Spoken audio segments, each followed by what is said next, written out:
Welcome back to the South Asia Democracy Forum podcast. I'm your host, Tapas Kanti Baul. Today, we turn to Nepal at a pivotal moment. The country has just witnessed one of the most dramatic political shifts following the 2026 general election, with the Rastriya Swatantra Party securing an unprecedented majority. Nepal's governance, regional diplomacy, and democratic trajectory all stand at a major crossroads. To help us decode these developments, we are joined once again by someone whose expertise our listeners deeply value. Dr. Pramod Jaiswal, Research Director at the Nepal Institute for International Cooperation and Engagement. Dr. Jaiswal is not only a leading scholar on South Asian politics and China South Asia relations, but also a seasoned academic and policy analyst with extensive regional experience. He has served as a regular and visiting faculty member at major universities across Nepal, China, Bangladesh, and Thailand, and has held distinguished international positions, including visiting fellow at Sandia National Laboratories in the United States, senior fellow at the Institute of Peace and Conflict Studies in New Delhi, and non resident fellow at the India Studies Center in Thailand.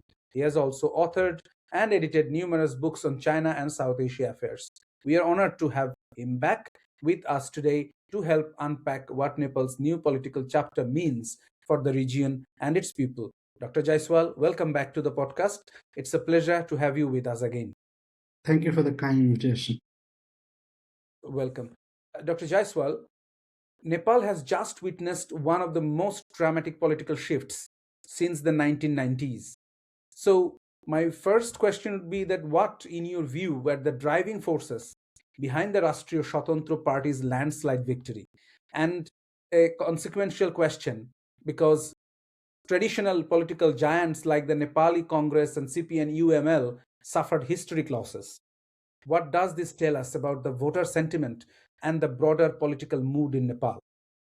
Since Nepal got democracy in 1990, when democracy was reinstituted, for the first time, a party has got such a tremendous mandate. Before that, in 2008, Maoist had got such mandate, but they got only 50%. And they could not have a simple majority. For the first time, a political party, single party, has got simple majority and almost very near to the two-thirds. So they have only 2 seats less than two-thirds. And this is very historic. And since 2008, we have proportionate and direct election. So in this context, when you have proportionate and direct election, every political parties in Nepal used to think that it is almost impossible to get even a simple majority, while this party, RSP, Rastriya Swatantra Party, has got almost two-thirds. And this is obviously historic. No one had expected that they will get such a huge number of seats, not even the RSP. The most wildest guess was 166, but they got 182. And no one used to, even like RSP, were not fully convinced that they can get 160. So it's very historic. Now, what is the major factor? There are several factors, but the major factor is prolonged political instability. Since Nepal became democracy, we have not got a stable prime minister. We have not got a stable government. The lifespan of any government has been less than 2 years in average. That means none of the government could last for 5 years, and that is the major reason that none of the development project could work, and could not get any investment. I mean, there's no development at all. Lots of resources were wasted in elections and all. I mean, we have got series of elections in last few decades. So that is one of the factors that political instability has failed to deliver in the country. It was almost like that democracy might fail in this country. So the royalist forces were trying to benefit from those kind of chaos in the country. So I think that was one of the major factors that people were very frustrated. People had faith on democracy. They did not want to see the failure of democracy, and that's why this time they gave a very huge mandate to the government. Second is that since Nepal got democracy, all the political parties, they were involved in corruption charges. There are lots of accusations, and people are very frustrated with those aspects as well. There's lack of governance. There was heavy corruption, and that was people were like very had a huge impact of that. So that is the other factor, that corruption, lack of governance was the major factor. And that's why this new party, RSP, was able to put that as the major agenda, that they will work on governance and corruption control. So this was very appealing to the people. Third was that if you look at old parties, almost every major political party was headed by someone who was more than 70 years old. They had been in power for 5, 6 times and they had failed to deliver. So there was no hope on those major political parties. That's why they wanted someone who is young, dynamic, educated, who can bring change in the country, who has energy. And RSP was able to do that after Gen Z movement. That was a strong, it was appealing for them. So I think these are the major factors that got outstanding victory for RSP. And these are also the reason that whole party failed. They could not give stability. They could not address the aspiration, desire, and dreams of the youth. They could not control corruption. So that's why they were seen like a failure. So this time, almost all the major parties, historic parties, are wiped out. Even the regional parties, the few Madhesi parties were there, and people in Madhes had huge aspiration, desire, had huge expectation from them, and they could not deliver when they came to power. Rather, they also got caught into corruption, or you can say nepotism and all. So they were no longer different than other political parties. So that's why even the regional parties are wiped out. So that was a huge opportunity for RSP, where the people put faith on them and they have got tremendous response this time. Right. Now, I have two questions out of your discussion. First of one is that after such a long time, Nepal now has a single party majority government. What opportunities and risk does this create? Number one. And number two, that given Nepal's recent instability, and do you think, like, what people can expect from this government? What is the expectations of the people? Okay, coming to opportunity and challenges, I think it's a huge opportunity because now, for the first time in the democratic history, that Nepal can have a full-term prime minister, full-term government, and that is obviously going to speed up the development project. Whatever their plan and policies will be there will be implemented, and that will give some relief to the people. In previous government, what used to happen is that they used to have a plan and policies. By the time they start to implement, the government used to collapse. This is not the situation this time. So people are very hopeful that at least for 5 years they can invest in this country, they can get some changes, or the policy that will emerge will work. A development project that will be implement that the government want to implement will be complete. So this is one that we expect, that there will be development and there will be corruption control, because that is what the government has expressed. Now they can't say that, oh, we don't have a support or we don't have a majority and all those. They have almost 2/3 of the majority. So if they have something impressive agenda, they just need 2% to support them, so they can even bring changes in the law. Sometimes you need to reform the laws. For that, it's possible if you have something tangible, and if you can float to the house, obviously one or two can surely vote for them, support that agenda. So I think that's why there's a huge majority which the government cannot complain on any issues. They can, though they have promised governance, corruption control, digitalization, and many aspects that are appealing to the youth. I think the government will be able to do that. So there'll be no obstacle for the government. That is the opportunity. Challenges is that the government has lots of expectations, because now the government, I know, after a long time we've got such a government which has almost 2/3 of majority.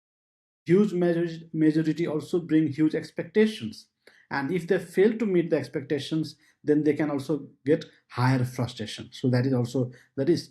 Second risk is that the internal factor in the party. RSP is a new party. There are lots of young people, so one can question, oh, they're not very experienced, which sometimes works. Sometimes a new person is not able to perform well. So that is a risk, where many of the youth who are in the party, maybe due to lack of experience, will not be able to deliver, or it will be a learning process for them.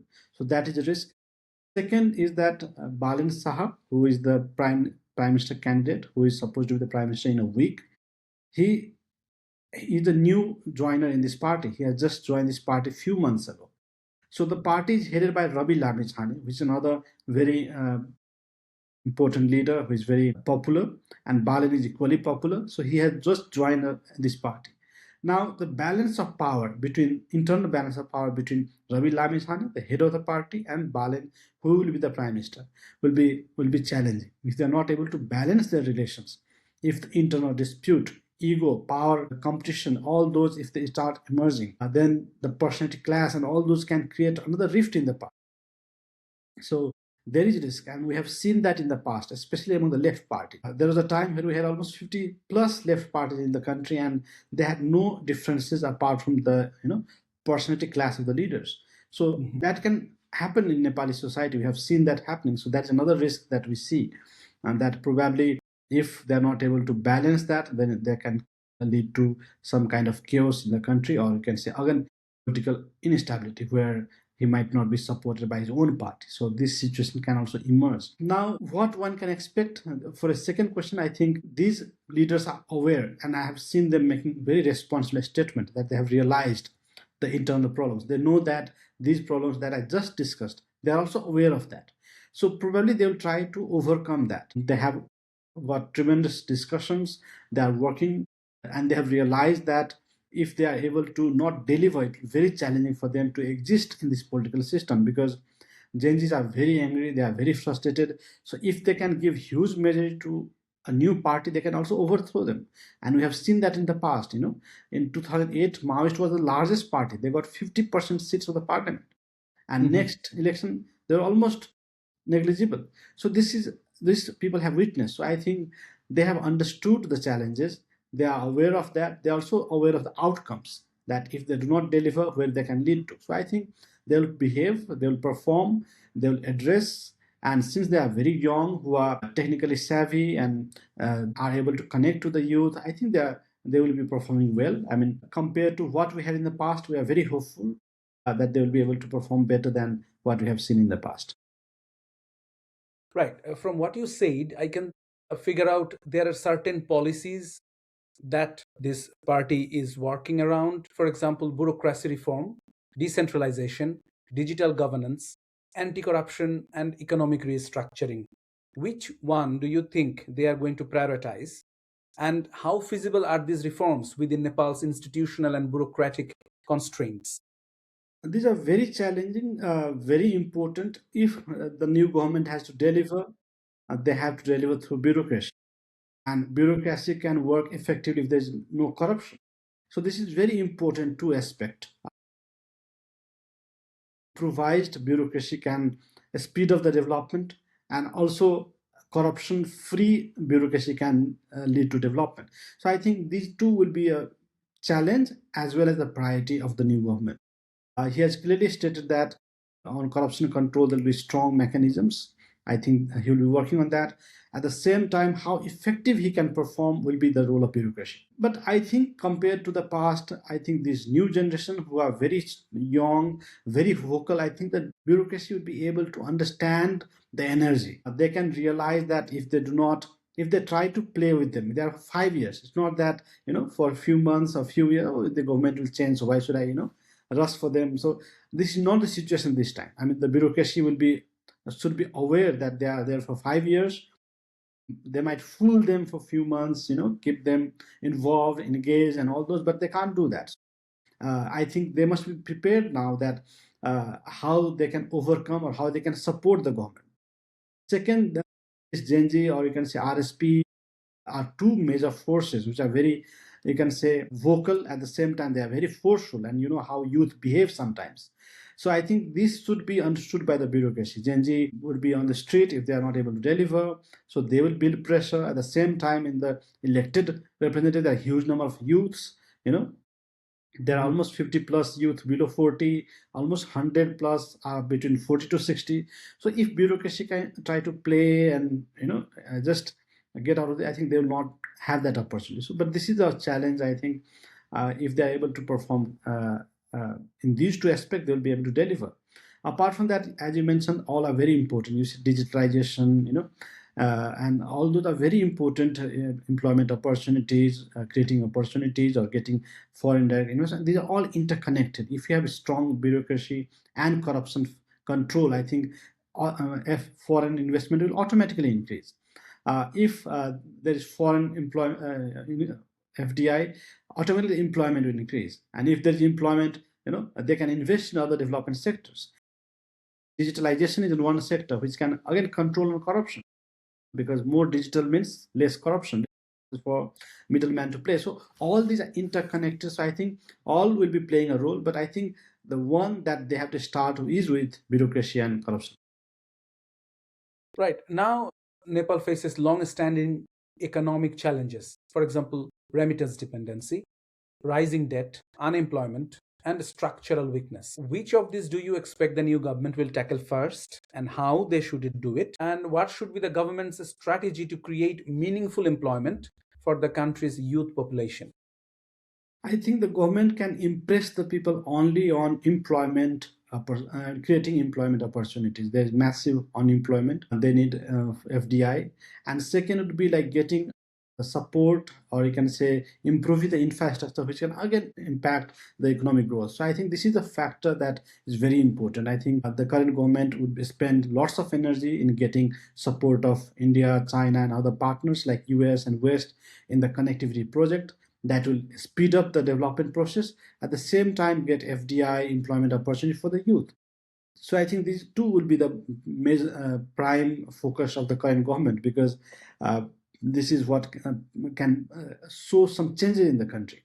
Apart from that, there are two major sectors that Nepal can improve and benefit, like tourism and hydropower. I think the government is aware of that. They have to focus on hydropower. They have to work on tourism, so that there's employment opportunities. And these are all very clean sector where you just make money. There's not much cost attached to it. So I think these two will be the major sector. Remittance and all, obviously, at the time where there is lots of chaos around the world. In Middle East, you know what is happening. In US, it's not favorable place for migrants anymore. So I think those sectors, there'll be decline in remittance, so people will not be encouraged to go to certain areas to work. So maximum Nepali goes to Gulf or other countries. So I think the state has to work in creating opportunities, employment opportunities back home. So I think they have to focus there. Otherwise, there will be decline in remittance with the rising price of oil and all. There will be huge impact on the country in days to come. And I think this focus or priority should be of the government. So that brings us to the next question about Nepal's foreign policy. How do you expect the new government to navigate Nepal's delicate balancing act between India and China? Do you foresee changes in how Nepal engages with large scale projects like BRI, or in how it approaches Indian infrastructure and trade agreements? I think the current government will have very limited geopolitical pressure. Like in the past, when we had a democratic party like Nepali Congress, at times China had reservation because of the past. Similarly, when there was communist parties in power, they were closer to China, and India and other had issues. This party do not have any ideological links or ideological base or agenda. I think this party has clearly stated that development would be their focus. So they're ready to engage with any country that can improve the economic aspect of the country. I mean, if China want to give infrastructure project, I mean, Nepal will be happy to do that. If India offers something, Nepal will accept, or any country in this world. So I think this government will be welcoming everyone who can contribute in Nepal's economic development. Anyone who had FDI, who can provide more scholarship, more technological advancement of the country, the government, this party will be welcoming that. Second is that on BRI, obviously Nepal has clearly stated to every government in Nepal has stated that Nepal cannot take huge debt from any country, because we are a very small economy, and if we take huge debt from any country, China or any country, Nepal can fall into debt trap. It's not only Chinese money. Even if Nepal take huge debt from India or US or any country, Nepal will not be able to pay, because the current economy is not doing good. So I think current government might also boycott, or you can say no to huge loans from China or any other country. But again, if there are grants, if there are any free project from China, I mean, Nepal will not be able to say no. So I think This current government will focus on economic connectivity and all those from with the support of every country. And this government will have very limited geopolitical pressure from any countries in the world. So because it has, I mean, the current government is welcomed by China, India, and US, and everyone is very comfortable. Second, as soon as the government works on corruption control, all those international players would be interested to invest in this country, because though Nepal is small, I mean, there is great love for Nepal. I mean, around the world. So I think they'll be happy to invest in this country. Nepal is very peaceful in spite of having huge political transition, insurgencies. Nepal has still become very safe, or you can say stable in one sense. If you compare to Middle East and other, you can see countries. I mean, it's very complicated, which is not the situation here in Nepal. Thank you. So many senior leaders from traditional parties lost their seats. How will this reshape inter-party relations in the new parliamentary term? Do you expect RSP to adopt a collaborative posture toward these parties, or will it try to set a completely new political tone? What do you think? I think currently RSP will not engage with any political party because it do not have to. It will try to create itself as a unique, or you can say very clean or performance based party. So I think, and it doesn't need support of any other parties. So I think that will not be the priorities. When we look at other political parties, I think many senior leaders, those who have crossed 65 or 70, or those who have lost this election, those who have lost several elections, might have to say goodbye to their party this time. Many have announced that they will not contest election anymore. So I think in every political party there will be new faces. There will be new people joining the party, and lots of reform will be taking place in the party. So I think we can see like Gagan Thapa, who is from Nepali Congress, who was appointed as a president just few months ago. He resigned today, claiming taking the responsibility. So now new people from the party will be coming in the process. So I think there will be huge reform in the party. There might be some setback for some time, but they have 5 years. The next election is after 5 years. So they'll be able to revive the party. That's a huge opportunity. At the same time, other political parties like CPN UML, led by KP Oli. The major problem in CPN UML is KP Oli and the people around him. He has surrounded himself and he has kept himself away from the aspiration of the people, and that's why he has got such a embarrassing response. So I think the party leaders are realizing that it will take some time, few months, to accept the fact, but I think after all the old generation will leave a space for the new generation, and this party will have a reform. Third will be like, at the same time there will be huge challenge on the new party like RSP, because since they are aware that how this party were like put into ashes, and how people can react when you do not listen to the people. The Gen Z movement, how they can be, the government can disappear in 2 days. They have realized that the anger of the people are very powerful. So I think they will also put lots of reform in the party. They'll not try to, in spite of having the power, they'll not try to get into the power, get intoxicated by the power. I think they'll also try to keep themselves out of that. That's why the party leadership will also try to keep control on their political leaders so that they perform. And he has said that. The head of RSP, Ravi Lameshan, have said that in his statement, that we are not here forever and we have to deliver. So these are the things that he has realized, that how important it is. I think the new generation are feeling the responsibility. So you have talked about certain challenges, economical challenges. You have talked about political uncertainty because you said the new prime minister candidate, he has become the member of this party within last 3-4 months. So with all these challenges in mind, if you were to outline best case and worst case scenario for Nepal over the next 5 years, what would they be? I think the best case would be that Balen, as he is the Prime Minister of Nepal, he's going to be the Prime Minister. He will take as a Prime Minister. He has promised that he'll focus on development. With major agenda would be corruption control and governance, and he will not interfere into party affairs. He has told Ravi Lamechhane, the head of the party, to take care of the party affairs, and he will just take care of governance or running the government. If he is able to do that, that will be the best. I think in Nepal, in 5 years, can have huge economic development, something that many countries have not seen. Because it is possible we are between two rising Asian powers, which are military power, economic power. There is huge rise in middle class from both the countries. So I think we can boom our economy in terms of tourism, hydropower, lots of investment from every country around the world, because Nepal enjoys excellent relations with every country, not a single country that has a strained relation with Nepal. So that is a huge opportunity. I think they just need to focus on these aspects where the Prime Minister will focus on functioning of the government, and Rabi Lamejan take care of the party affairs.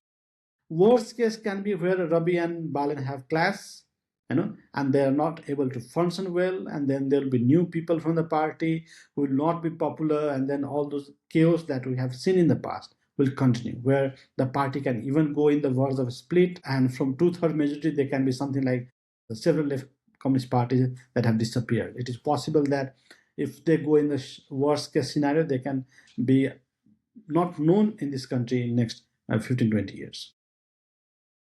Finally, Dr. Jaiswal, what message would you offer to Nepal's youth whose mobilization has reshaped the country's political trajectory? I think the youth have already set their mandate. They have already given the mandate. They have also given the signal. They have already, messaging is clear that we want development, economic development that can appeal to the youth. They have clearly stated they want investments, they want new startup, employment opportunities, corruption control, good governance, so that they can contribute to Nepal's development. Many youth have also mentioned that they can come back to Nepal and work for the country. So youth have already sent the message. Second, they have also explained it very well that if anyone do not perform, we can overthrow them. It doesn't take much time. And the youth are united in recent times. They're united by cell phones. The smartphone have united them. Maybe they're not meeting their friends in different corners, but they're united through technology. So I think this is a strong messaging that youth has already given to the government, that we can throw you over. If we can make you a king, we can also throw you out. And what we want, it is very clear. So I think now it's time for the political parties, the government to function, address what they had promised to the people, to the Gen Z. I think if they fail to do that, then we all know what are the consequences. Absolutely. This brings us to the end of another episode of the SADF podcast. Our sincere thanks to Dr. Pramod Jaiswal for joining us once again and for bringing such depth, clarity, and regional understanding to today's conversation. His insights, grounded in decades of academic, policy, and international experience, help illuminate the complexities of Nepal's post-election landscape and the opportunities as well as the challenging that lie ahead. We hope today's discussion gives our listeners a more nuanced picture of Nepal's political transformation and the broader implications for South Asia. As always, we remain committed to fostering informed dialogue on democracy, peace building, and regional affairs across the subcontinent. Thank you for tuning in. I am your host, Tapas Kanti Baul. Stay with us for upcoming episodes as we continue exploring the stories and actors shaping South Asia's future. Until next time, take care and stay engaged. Thank you, Dr. Jaiswal. Thank you so much.